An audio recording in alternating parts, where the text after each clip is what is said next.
नमस्कार, times of Swaraj में आप सबों का स्वागत है और मैं हूं संतोष सिंह।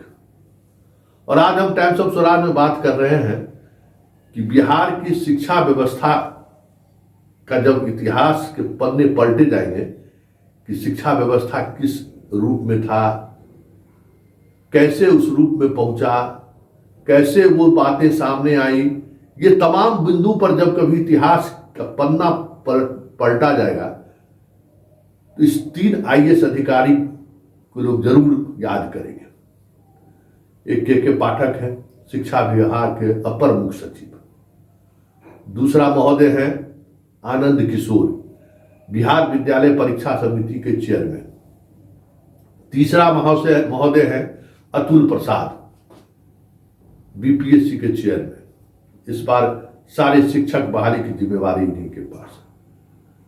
ये मैं इसलिए कह रहा हूं कि इतिहास में जब कभी भी बिहार के एक कथन की कर्पूरी डिवीजन, केदार पांडे के जमाना में चोरी बहुत हुआ था, कि नागमणि आया तो चोरी रोक दिया, महामाया प्रसाद आए तो डिग्री बेच दिए, कई तरह की चर्चाएं होती है बिहार के शिक्षा व्यवस्था को बेपटरी होने पर। जगन्नाथ मिश्रा का भी होता है कि सबको राजकीयकरण कर दिए, सबको सरकारीकरण कर दिए, बहुत सारी चीजें आती हैं। लेकिन वो लोग जितने किए होंगे, उस इतिहास में किसी युग पुरुष को याद किया जाएगा बिहार की शिक्षा व्यवस्था के बेपटरी करने को लेकर या बिहार की शिक्षा व्यवस्था को छलने को लेकर, तो इन 3 का चेहरा जरूर आएगा।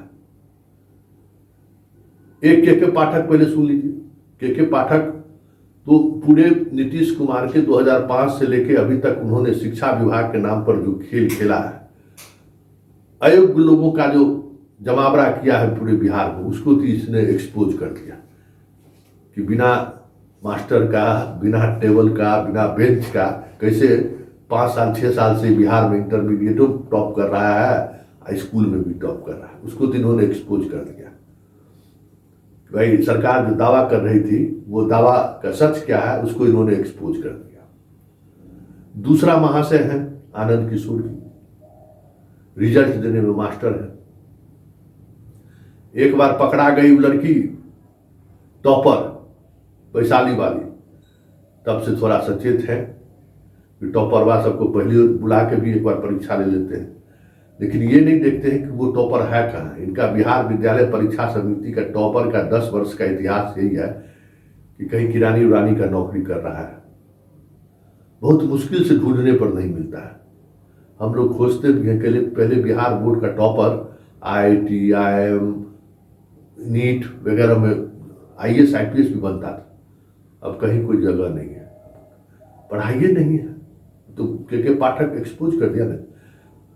दूसरा इनकी योग्यता क्या है कि बस लॉबिंग करना है, काम से ज्यादा लॉबिंग पर इनको भरोसा है और उसी लॉबिंग में लगे रहते हैं, दिमाग लगाते रहते हैं कि कैसे चीजों को जो है सो घुमाते रहे।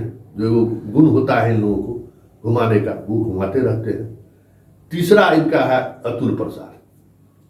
अतुल प्रसाद जी है, ये बीपीएससी के चेयरमैन है। ऐसा बंतु IAS अधिकारी बहुत कम आपको देखने को मिला होगा। पता नहीं जिस जमाने में जिला के DM रहे होंगे भी होंगे कि नहीं हमको नहीं याद है, लेकिन रहे होंगे तो क्या किए होंगे पता नहीं। इस हम अब जब से हम पत्रकारिता में होश संभाले तब से समाज कल्याण विभाग में रह गए।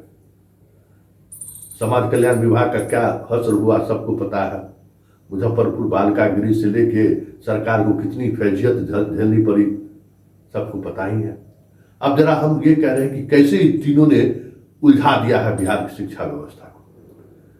कोई किसी का नहीं सुनने को तैयार है, ये भी समझ लीजिए। सब अपने बाएं चलने वाला है। के पाठक दोनों को कोई वैल्यू नहीं देता है, उसका लगता है हम ही ईमानदार।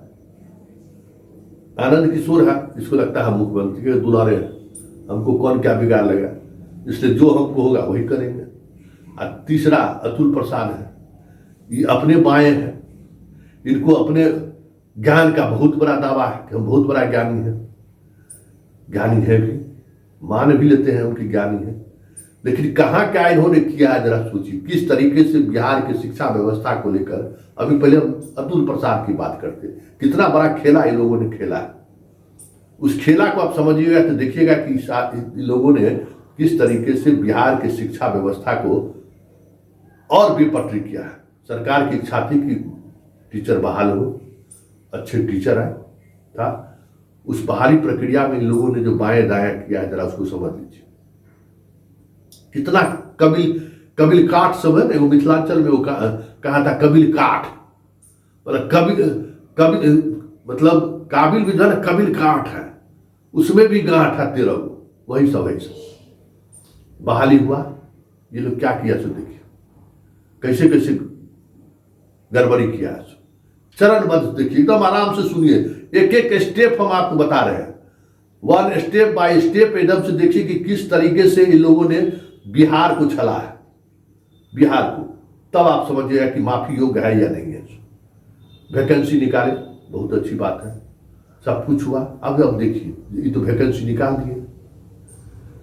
इन्होंने क्या रखा कि जो STET पास हो या BEd और जो प्राथमिक शिक्षक वाला है, वो सब जो कोर्स किया हुआ है वही इसमें फॉर्म भर सकता है। एगो CTET है भारत सरकार का, केंद्र का, वो फॉर्म भर सकता है। बहुत अच्छी बात है। लेकिन पूरे देश में, आप जरा सुन लीजिए, पूरे देश में हायर एजुकेशन में जो है, हायर एजुकेशन मतलब 10th प्लस 2 का जो बहाली है, उसमें STET का कहीं कोई प्रावधान नहीं है। यही आनंद किशोर का कलाकारी है, समझे ना, कि यही परीक्षा पास होगा तभी ये क्लियर हो, मतलब BEd के लिए नहीं, सिंपल BEd इसमें शामिल हो वो चले, क्योंकि इच्छा नहीं है कि हायर एजुकेशन में अच्छे लोग आए। उसकी इच्छा क्यों नहीं है वो भी हम बता देते हैं। खेला क्या है जरा देख लीजिए। बहुत बारीकी से इन लोगों ने चूना लगाया है इस प्रदेश को। हो सकता है नीतीश कुमार का भी इसमें 100 हो, नीतीश कुमार की भी मंशा हो, लेकिन आप सुन लीजिए, पहले हम ऊपर से चलते हैं। हायर एजुकेशन इन्होंने क्या किया, STET जो पास होगा वही फॉर्म भरेगा, हो गया। पूरे देश की जो कहे थे नीतीश कुमार कि हम अच्छे शिक्षक को लाना चाहते हैं, हम इसलिए डोमिसाइल व्यवस्था खत्म कर देते हैं। कितना बड़ा ये लोग 64 कलाकार है, जरा ये देखिए। ठीक है, डोमिसाइल आप खत्म कर दिए, लेकिन STET बनाए रखा, क्योंकि आनंद किशोर का वही चलता है। समझ गए क्या हम कहने जा रहे हैं? सो वही सारा खेला होता है। कैसे खेला किया वो भी हम दिखाते हैं। एक एक परत दर परत देख के आप आश्चर्य तो ना जाइएगा कि किस तरीके से लोगों ने खेला किया है। और कहीं कोई संदेह हो तो छात्रों से भी अपील है, अभिभावकों से अपील है, और इन तीनों IAS अधिकारी से भी अपील है कि आप हमको जरूर सजेस्ट कीजिए कि भाई आपका ये आधार जो है सो गलत है। चलिए, मतलब 10th और 12th की जो बहाली थी उसमें बिहार से बाहर के जो अच्छे लड़के आ सकते थे, मेरे अच्छे लड़के आ सकते थे, उसको आनंद किशोर रोक दिया। समझ गए? पहला बड़ा चालबाज नंबर 1, वहां आप आ ही नहीं सकते हो क्योंकि आप STET पास नहीं हो गया।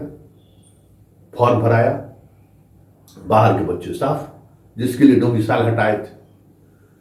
तो अब डोमिसाइल हटाया तो लाभ किसको हुआ? सिर्फ प्राथमिक विद्यालय को। वो भी प्राथमिक विद्यालय में कौन सा? जो CSTET पास हो, मतलब भारत सरकार केंद्रीय माध्यमिक बोर्ड के द्वारा जो प्राइमरी शिक्षक के जो पास परीक्षा होता है ना, उसमें जो पास है सो वो आ सकता है। तो वो पास लड़के जो है सो आए सिर्फ प्राथमिक शिक्षक में। अब समझ लीजिए झोल कहाँ है। इनको टीचर नहीं मिल रहा है हाई स्कूल और उच्चतर हाई स्कूल में, बहाली कहाँ कर रहे हैं? प्राथमिक विद्यालय। जरा इसका खेला देखिए, सब खेला को समझिए। ये लोग कैसे बैठ के घोर मट्ठा कर रहा है तो सुनिए। जितना यूपी का आया है बच्चा सब आया है प्राथमिक विद्यालय में। अब बताइए, प्राथमिक विद्यालय में कोई BDO तो नहीं है, कोई CO तो बहाल नहीं हुआ, या कोई सब इंस्पेक्टर के पद पर तो बहाल नहीं हुआ, टीचर के पद पर बहाल हुआ। और इतना ही नहीं, समझिए और क्या 64 गिरी लोग किया है सो देख लीजिए। क्या कहा था? डोमिसाइल वाले में जो बाहर का रहेगा उसमें जो भी आएंगे सो जनरल कैटेगरी होगी। उसमें 30% महिला को जोड़ दिया। उसमें नीतीश का दिमाग होगा कलाकारी। ये कलाकारी RCP के जमाना से चल रहा है। यूपी वाले को हम खींचे, चुनाव में हमको मदद मिला। कितना मदद मिलेगा भगवान जानते हैं, लेकिन चुनाव के लिए जो लोग गुंडागर्दी किया है बिहार को बर्बाद करने के लिए, उसका उदाहरण देख लीजिए। प्राथमिक शिक्षक में जो बाहर से लोग आया उसमें 30% महिला को आरक्षण दे दिया, जबकि इसकी बात नहीं थी, इसको हटाना था ये चीज। लेकिन इस चीज को डोमिसाइल जब आप किए, जब 50% जो बाहर से लोग आएंगे, जो बाहर डोमिसाइल हटाए, तो उसमें कोई रिजर्वेशन लागू नहीं होगा, जो भी आएगा वो समान होगा। 30% महिला को दे दिए, मतलब प्राथमिक शिक्षक के रूप में भी जो है बाहर यूपी से भी जो आई होगी, सिर्फ लड़की आई होगी 30%, उसका लाभ उसको मिल गया। व्यवहारिक कठिनाई क्या होगी उससे नीतीश कुमार को कोई मतलब ही नहीं है। इतना सिपाही बाहर कर दिए, सिपाही बाथरूम कहाँ जाएगी, स्नान कहाँ करेगी, उससे कोई मतलब वास्ता नहीं है, बाहर कर दो, वोट मिलेगा, महिला सब हमको वोट देगा। तो वोट के लिए तो लोग धोती लुंगी सबको लिखते आते हैं। तो चलिए वो अपना अलग ये है, आप समझिए, वो जनता वोट देती है और मुख्यमंत्री को अपना वोट का बैंक तैयार करते हैं, तो उसको समस्या उनका है। लेकिन अब समस्या बात है, हाई स्कूल और इंटरमीडिएट जहां शिक्षक की जरूरत था वहां एक किशोर पंगा लगा दिया, बात खत्म। अब क्या चालाकी किया सो देखिए, जब फॉर्म भरा गया बीपीएससी को, सब कुछ हो गया, तो ये जनाब क्या किए, अचानक एसटीईटी का निकाल दिया परीक्षा, अचानक, कोई प्रोग्राम नहीं था, और 1 महीना के अंदर में सब कुछ करके रिजल्ट भी जारी कर दिया। अब क्या खबर आ रही है, रिजल्ट जारी कर दिया, जबकि बीपीएससी का फॉर्म सब भरा गया, अब कंप्लीट है सब कुछ, परीक्षा की तैयारी चल रहा है, ये चला दिया। पहला वाली क्वेश्चन का आंसर जारी किया, सब अधिकांश कई आंसर गलती। उसका क्वेश्चन सेटर ऐसा था कि महात्मा गांधी मोतिहारी आए तो मोतिहारी ऑप्शन में नहीं था, ऑप्शन में था लेकिन वो आंसर गलती था। बिहार में सबसे पहले महात्मा गांधी कहाँ है, तो मोतिहारी में नहीं आए। बहुगुणा जो है सो पर्यावरण से जुड़ा हुआ है, तो इनका आंसर बहुगुणा नहीं था। ऐसे ऐसे मास्टर से क्वेश्चन सेट कराते हैं, इनका ये धंधा है। पिछले एसटीईटी में अब ये हाईकोर्ट का जजमेंट आया है कि फिजिक्स में कई सवाल इन्होंने गलती पूछा, ये जानबूझ के पूछते हैं, इनका खेला, इनका जो है ना, जो खेल चलता है टेबल के नीचे, वो चलता रहे। इनको रहने का है, नैतिकता के आधार पर इनको पद छोड़ देना चाहिए कि जब आप परीक्षा में 100 क्वेश्चन आप पूछते हैं, उसमें 20 क्वेश्चन गलत पूछ देते हैं, जो सवाल ही गलत है, या सवाल है तो उसमें जो ऑप्शन दिया हुआ है वो ऑप्शन ही गलत है, तो आपके बने रहने का क्या मतलब है। कहते हैं कि हम टीचर पर कार्रवाई करेंगे, पहली बार सूची जारी की है ये। खैर वो अपनी जगह पर, इनका कलाकारी देख लिए। अब देखिए अतुल प्रसाद का कलाकारी, एसटीईटी का जैसी रिजल्ट निकला है, मतलब बीपीएससी का सब कुछ हो गया। अब एसटीईटी पास किया, तो अगर वो पास कर गया है बीपीएससी पर, कैसे बढ़ जाएगा। आप इन्होंने एपियरिंग कैंडिडेट के रूप में शिक्षा विभाग के पाठक 3 ही आदमी के अलाउ किया, इसी का बीपीएससी के लिए आप भर सकते हैं। CSTET मतलब सेंट्रल का जो है वो भर सकता है, उसका एपियरिंग था, उसका रिजल्ट आने वाला था, वो भर सकता है। एक जो इनका DLL जिसका 2021-2023 बैच है, उसका बच्चा भर सकता है कि 23 में परीक्षा का रिजल्ट आ जाएगा। तो इन लोगों का रिजल्ट आया, ठीक है, आप वो अगर एपियरिंग करके आप भराए तो उसको आप उसका लाभ मिलेगा। लेकिन जो STET एपियरिंग कहां से आ गया, ये खेला खेल दिए अतुल प्रसाद और जनाब बोर्ड के अध्यक्ष महोदय आनंद किशोर, खेल दिया खेला। अब कहा जा रहा है कि STET पास जिसका रिजल्ट 10 दिन पहले 15 दिन पहले निकला है, वो भी बीपीएससी में पास कर गया है। अब इसका जवाब देंगे। यही खेला नहीं हुआ है, खेला देख देख कर आप हैरान रहे कि किस तरीके से इस तीनों ने मिलकर बिहार को लूटा है। उसका हम एक एक उदाहरण सहित हम दे रहे हैं, और हर शिक्षक इन बातों को समझ रहा होगा। यही हुआ। आप नियोजित शिक्षक को कहे फॉर्म भरिए, वह फॉर्म भर दीजिए, आप उसका परीक्षा लिए, कट ऑफ मार्क्स क्यों नहीं जारी कर रहे हैं। कट ऑफ मार्क्स जारी करने में क्या दिक्कत है, दीजिए। और 2 सब्जेक्ट में नियोजित शिक्षक अभी तक टॉपर में रहा है, एक इंग्लिश और दूसरा ज्योग्राफी। बाकी किसी विषय में नियोजित शिक्षक टॉपर नहीं रहा है। और अब देखिए खेला यही नहीं है, 2012 से जो पहले बाहर हुआ था, जिसके बारे में हम कहते हैं मास्टरवा, जो सीमेंट बालू मिट्टी उठाने वाला जितना मुखिया जी का लेबर क्लास था, शिक्षा मित्र में बाहर वो कर दिए थे वो लोग, उन लोगों को वो दक्षता परीक्षा हुआ था, याद होगा, जिसमें पूछा गया था कि सूर्य किधर उगता है, खरगोश जो है सो चल है कि अचल है, इस तरीके से सवाल पूछा गया था। तो दक्षता से परीक्षा में सब पास कर गया था। उसको भी अपीयर कर दिया गया इसमें, और वो लोग भी प्राथमिक शिक्षक बन गए हैं। उन्हीं का कट ऑफ मार्क आया है 25, 28 सब लोग, इसलिए वो कट ऑफ मार्क जारी नहीं करना चाहते, क्योंकि 1,20,000 में जो खेला है सो सुन लीजिए, 20,000 ऐसे शिक्षक का रिजल्ट है जो 3 जगह पास किया है, 2 जगह पास किया है, तो 20,000 उसको छांट दीजिए। उसके बाद 45 से 48,000 नियोजित शिक्षक पास किया है। इस रिजल्ट में जो नियोजित शिक्षक पहले से है उनको पास कर दिया गया। उसमें जो अच्छे टैलेंटेड आदमी है 2014 के बाद जो इनका STET वगैरह से बहाल है, उसमें गुणवत्तापूर्ण वाले थे, वो लोग आ गए। बहुत इनका प्राइमरी शिक्षक था वो पहुंच गए हाई स्कूल बनाकर, इंटरमीडिएट पे ये रिजल्ट आ गया। अब देखिए खेला, अब जो टीचर सपोज कीजिए कि बांका जिला में था, उसको बांका जिला ऑप्शन ही नहीं दी कि आपको कम नंबर है आप चल जाइए सुपौल। वो कैसे गांव घर छोड़ कर चल जाएगा सुपौल? और इतना ही नहीं, देखिए कितना बड़ा ये लोग दुश्मन है। सो देखिए, आप जब नियोजित शिक्षक को लिए तो नियोजित शिक्षक जहां पढ़ाई कर रहा था वो सीट तो खाली हो गया। ये नियोजित शिक्षक का कहाँ अपॉइंटमेंट हुआ था? उच्चतर की हम बात करते हैं, 10th और 12th, जो राजकीय जो जिला स्कूल के लेवल का था, जो इंटरमीडिएट, जो पुराना अनुमंडल में जो हाई स्कूल था, अच्छे हाई स्कूल उस दौर में, उन लोगों का ये जितने लोग बहाल हुए हैं उन लोगों को बहाल किया गया था उन सारे स्कूल में। अब स्थिति ये है कि उसमें 100 में 100 का, जहां 8 टीचर था 8 टीचर BPSC में क्वालिफाई कर गया। तो जो बेहतर हाई स्कूल था उस सारे हाई स्कूल के शिक्षक अब चले गए गांव, अब जहां पोस्टिंग हो, क्योंकि रिक्त पद तो वही है जो नीतीश बाबू बनाए हैं। हर पंचायत में इंटरमीडिएट कॉलेज, हर पंचायत में 10th कॉलेज स्कूल, तो वहीं जाएगा वो। अब यहां ऊपर पूरा खाली। खेल यही नहीं है, खेल इससे आगे भी है। जब समझिएगा तो आपको समझ में आएगा कि कैसे ही तीनों मिलकर झोलझाल कर दिया है। अब इसमें नीतीश कुमार की भूमिका जो भी रही कि ये जो STET की परीक्षा लिया गया आनंद फानंद में, और ये जो STET पास लोगों को जो कहा जा रहा है कि BPSC ने बहाल किया गया है, उसमें सारे के सारे ऐसे लोग हैं जो नीचे के दरवाजे से आए हैं।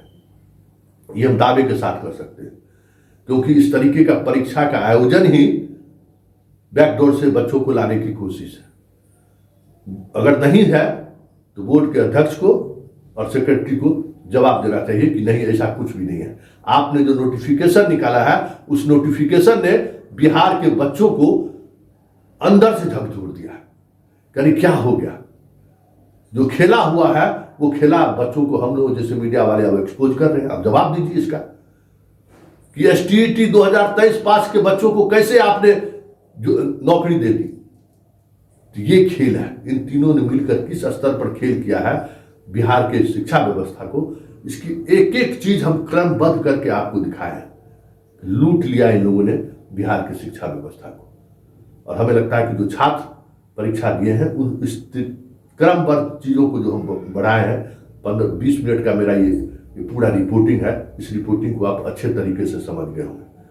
प्रोटेस्ट का तरीका है, आप अपने संवैधानिक अधिकार के तहत इन सवालों को आप उठाइए। हम मीडिया वाले अपने तरीके से इन सवालों को उठा रहे हैं, क्योंकि बिहार की शिक्षा व्यवस्था अगर पटरी पर नहीं आई तो फिर इस राज्य को कोई बचा नहीं सकता है।